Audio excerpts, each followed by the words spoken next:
Welcome! Today we're going to take a look at what a cyber incident report consists of. First of all, you need to create an executive summary. This is the main page of the report. It is intended for a wide audience, including parties who do not want to delve into technical aspects.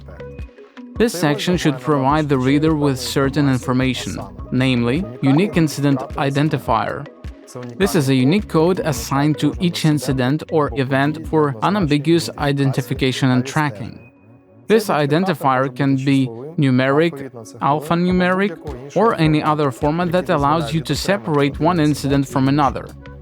The use of unique identifiers helps ensure systematization and effective incident management, especially in areas such as technical support, cybersecurity, law enforcement, etc. General overview of the incident. This is a concise step-by-step description of the events and the type of incident. It should also include its approximate time and date, duration, affected systems and data, and incident status, for example, ongoing, resolved, or escalating. You should also add the main conclusions that follow from the incident. What was the main cause for the incident? Was any specific CVE, common vulnerabilities and exposures, exploited? What data was compromised, stolen, or threatened? The next step is to describe the immediate response measures taken by the defenders. Indicate whether the affected systems were quickly isolated, whether the root cause was identified, and whether third-party services were involved and which ones. The summary should also assess the potential impact on various involved parties. For example, did customers experience downtime, and if so, what were the financial implications? Was employee data compromised? Was proprietary information compromised, and what are the potential consequences? Since many involved parties can only read the executive summary, it is important that this section is as good as possible. Once the summary is ready, we move on to the technical analysis section. This is where we dive into the technical aspects and analyze the events that took place during the incident. This is the most voluminous part of the report. First, it includes a description of the affected elements. All systems and data that were potentially accessed or compromised during the incident should be noted. If data was stolen, indicate the amount or quantity of data if possible. Second, sources of evidence. Here, emphasize the evidence, findings, and analytical methodology used. For example, if the compromise was confirmed through web access logs, include the screenshots for filing. Preserving the integrity of evidence is crucial, especially in criminal cases. Best practice is to hash files, using the SHA hash function, to ensure their integrity. Third, know the indicators of compromise, or IOCs. They help you track potential threats in the wider environment or even among partner organizations. Based on the identified IOCs, you can also categorize an attack into a specific threat group. These can range from abnormal outbound traffic to unfamiliar processes and scheduled tasks initiated by an attacker. Fourth, analyze the root cause. That means describe in detail the analysis performed and the main cause of the security incident, exploited vulnerabilities, points of failure, etc. After the technical analysis, we indicate the technical chronology. This is an important component for understanding the sequence of events in the incident. The next section, the nature of the attack, should describe the type of attack as well as the tactics, techniques, and procedures used by the attacker.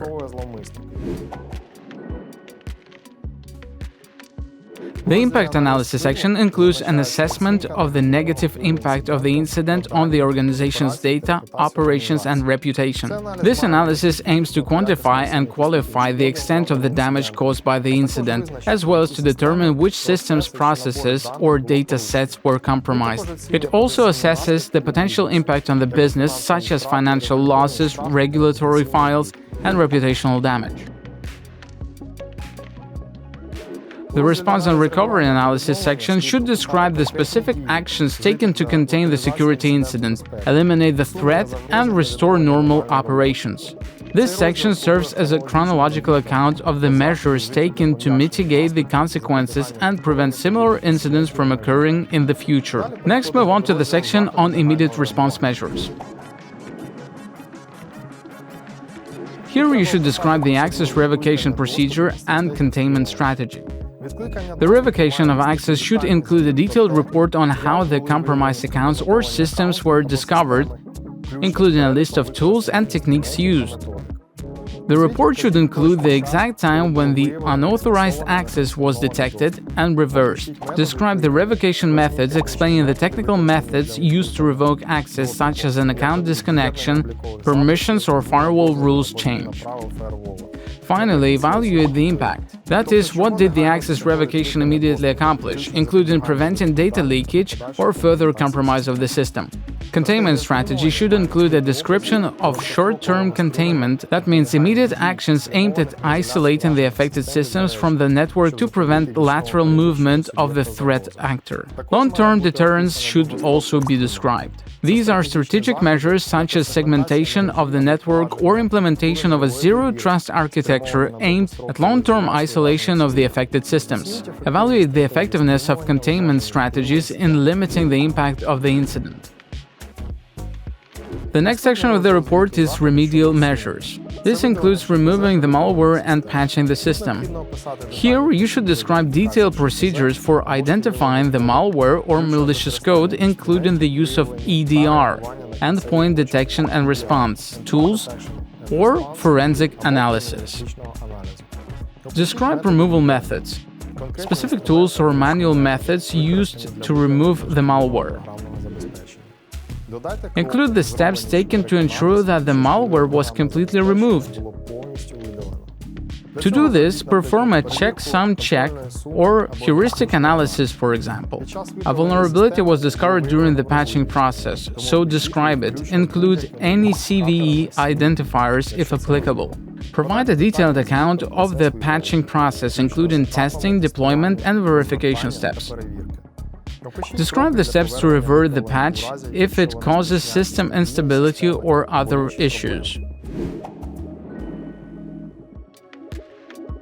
The recovery steps section covers data recovery and system verification. That is, procedures for verifying the integrity of backups before restoring, a step-by-step description of the data recovery process, including description methods if the data was encrypted, and methods used to verify the integrity of the recovered data. Also, for system validation, describe the steps taken to secure the system before it comes back online, such as reconfiguring firewalls or updating intrusion detection system (IDS). Perform the tests, which are done to confirm that the systems are operating as expected in a productive environment. In the post-incident action section, describe detailed plans for ongoing monitoring to detect similar vulnerabilities or attacking patterns in the future, and the specific monitoring tools that will be used and how they integrate with existing systems to provide a holistic account. Review your own mistakes, evaluate which security measures failed and why. Provide specific, actionable recommendations based on lessons learned, organized by priority and timeline.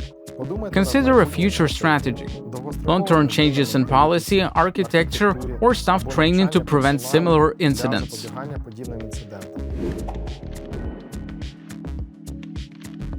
In the diagram section, illustrate the evolution of the attack from the initial entry point to its spread throughout the entire organization. Depict the topology of the network, emphasizing the compromised nodes. Use annotations or color coding to indicate the severity of each compromise. Use arrows, nodes, and annotations to visually track an attacker's navigation and exploitation, or post-exploitation, through your defenses.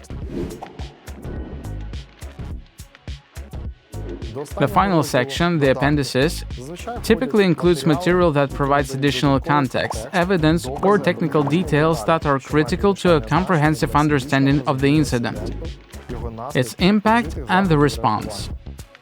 As such, it may contain log files, network charts before and after the incident, forensic evidence, dark images, memory dumps, etc., code snippets, incident response checklist, communication records, regulatory documents, compliance form, NDAs, non-disclosure agreements signed by external consultants, etc.,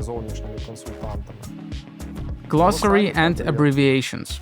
This section is often considered to be the backbone of the report, as it contains raw data and artifacts that can be independently verified, adding credibility and depth to the description provided in the main body of the report. Therefore, your report should include an executive summary, technical analysis and timeline, immediate response and remedial measures, a description of the recovery and post-incident actions, and finally charts and appendices.